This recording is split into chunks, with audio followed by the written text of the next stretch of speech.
Where where do you insert the portal or whatever it is that you call it to lead down to the prostate and block the arteries there? Yeah, absolutely. When we start the procedure, you'll come into our like outpatient center. The nurses will put an IV into your arm, for sedation and things like that. This is not done under general anesthesia. Basically, It is not done through general anesthesia? No. It's local anesthesia.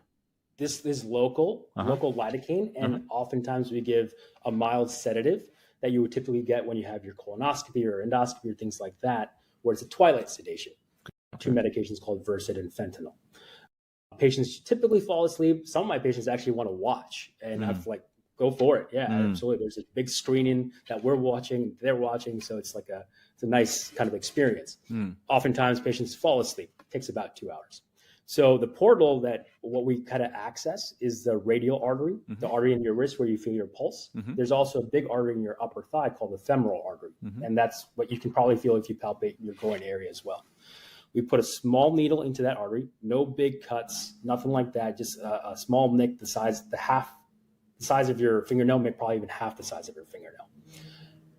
Thread that needle with a wire, and then do the same thing where we get that wire and a catheter, which is a small tube, navigate it using x-rays, getting it to the prostate gland. And that's pretty much it. After 2 hours, you walk out with a small bandage on your wrist or your small bandage on your groin, and you're back to your daily life.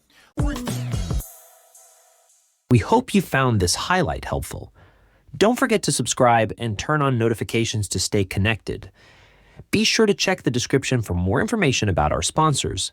They're here to support you and help us continue delivering valuable content. Thank you.